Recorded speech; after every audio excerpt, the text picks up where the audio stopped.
Assalamualaikum warahmatullahi wabarakatuh. Sahabat-sahabat sekalian, Alhamdulillah hari ini kita berada di Selat Bosporus, Turki, Istanbul, yang memisahkan antara Asia dan Eropa.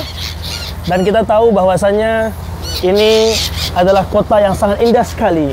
Sejak zaman Napoleon Bonaparte, dia mengatakan bahwa kalau dunia ini menjadi sebuah negara, maka yang layak untuk menjadi ibu kota itu adalah Konstantinopel.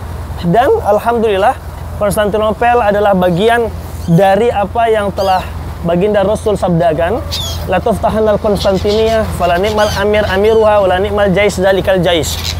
Sesungguhnya Konstantinopel ini, kata Rasulullah dulu, akan menjadi bagian dari negara kaum muslimin, dan siapa panglima yang menaklukkannya, maka dia adalah panglima terbaik di dunia. Dan siapa pasukan yang ikut dengan panglima tersebut, dia adalah pasukan-pasukan yang terbaik di dunia. Sahabat-sahabat sekalian, daerah sana kita bisa melihat ada namanya Pegunungan Galata. Itu adalah pegunungan di mana Muhammad Al-Fatih memerintahkan pasukannya untuk mengangkat 70 kapal menyeberangi Pegunungan Galata. Dan kemudian di pagi hari kapal-kapal itu sudah mendarat, dan pasukan Muhammad Al-Fatih telah masuk ke tengah-tengah kota Konstantinopel di saat penduduk Konstantin masih tertidur. Nah, sahabat-sahabat sekalian, kita mengambil pelajaran banyak. Termasuk juga ada banyak orang yang mengatakan, Ustaz, kalau saya ingin menikah, saya takut, Ustaz, karena takut miskin, takut gak punya uang, takut gak bisa ngasih makan, takut nanti mau makan apa, kayak masih baru bekerja. Nanti gimana kalau istri minta ini, minta itu makan? Nanti gimana kalau anaknya?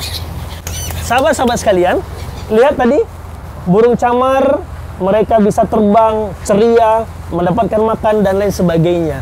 Sebenarnya sahabat-sahabat sekalian, kalau kita takut menikah karena takut gak punya uang, atau takut menikah karena takut gak bisa ngasih makan kepada istri dan anak-anak kita, maka ini mesti harus dipertanyakan akidah dan keyakinannya. Kenapa? Karena Allah Subhanahu wa taala mengatakan di dalam Al-Qur'an, surah An-Nur ayat 32. Allah memerintahkan kepada kita untuk menikah, dan nikahkanlah orang-orang yang sendirian di antara kalian, atau yang dikatakan jomblo hari ini. Baik itu dari kalangan hamba sahaya laki-laki maupun hamba sahaya perempuan, siapapun ya, yang kemudian dia jomblo, dia sendirian, kalau memang udah waktunya untuk menikah, maka menikahlah. Dan kemudian Allah Subhanahu wa taala mengatakan dalam surah An-Nur ayat 32 itu, ya. Dan jika mereka merasa miskin, wa iyakunu fuqara, kata Allah. Dan jika mereka takut dengan kemiskinan, apa kata Allah? Yughnihumullahu min fadlih. Allah akan mencukupkan mereka. Allah akan mengayakan mereka. Wallahu wasi'un alim. Sesungguhnya Allah itu maha luas. Allah itu mengetahui apa yang akan kita butuhkan. Sahabat-sahabat yang kami cintai karena Allah Subhanahu wa taala, menikah karena ingin taat kepada Allah, menikah karena nggak mau bermaksiat, menikah karena nggak mau berzina, menikah karena ingin menjaga kemuliaan diri. Ini adalah bagian dari taat kepada Allah Subhanahu wa taala. Sahabat-sahabat yang kami cintai karena Allah, terlebih bagi kita yang sudah bekerja, bagi kita yang sudah memiliki pekerjaan, bagi kita yang sudah bisa mencari penghasilan, bagi kita yang sudah selesai studi, bagi kita yang nggak bisa menjaga kemaluan kita, ya, sehingga kita takut terjerumus dalam perzinaan, maka kami sarankan sahabat-sahabat sekalian, menikahlah segera. Sampaikan kepada orang tua, sampaikan kepada ayah dan bunda, sampaikan kepada paman bahwasanya benar-benar ingin segera menikah karena takut akan terjerumus ke dalam kemaksiatan. Sahabat-sahabat yang kami cintai karena Allah Subhanahu wa taala, sebagai penutup kami ingin menyampaikan satu ayat yang insya Allah kita semuanya hafal, insya Allah kita semuanya ingat. Ayat ini dikenal dengan ayat 1000 dinar. Apa Allah sampaikan dalam surah At-Talaq? Na'udzubillahi minasyaitonirrajim. Wa may yattaqillaha yaj'al lahu makhraja wa yarzuqhu min haitsu la yahtasib. Barang siapa yang bertakwa kepada Allah Subhanahu wa taala, maka Allah akan memberikan jalan keluar bagi setiap persoalan hidupnya. Wa yarzuqhu min haitsu la yahtasib, dan Allah memberikan rezeki kepada dia dari arah yang tak disangka-sangka. Sahabat sekalian, kita ingin menikah, itu adalah bagian dari taat kepada Allah. Kita ingin menikah karena tidak mau berzina, itu adalah bagian dari takwa kepada Allah. Insya Allah, Allah akan memberikan kemudahan kepada kita. Allah akan berikan rizki dari arah yang tak disangka-sangka.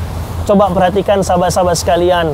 Mungkin banyak orang yang biasa kemudian hidup dengan menyendiri, dia tidak mempersiapkan pernikahan, sibuk dengan pacaran, itu justru malah semakin takut untuk segera menikah.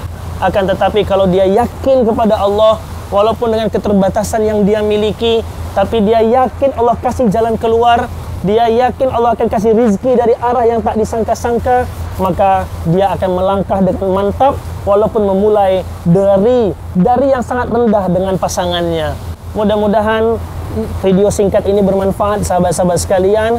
Mudah-mudahan juga dalam buku CPNS Curhat Pranikah yang insya Allah bisa teman-teman dapatkan semuanya akan menjawab keraguan-keraguan terkait dengan pacaran, cinta, dan pernikahan. Saya Muhammad Maliki, penulis buku CPNS Curhat Pranikah Syar'i dan beserta keluarga besar Tafaqquh Study Club menyampaikan dari Selat Bosporus, Istanbul, Turki. Assalamualaikum warahmatullahi wabarakatuh.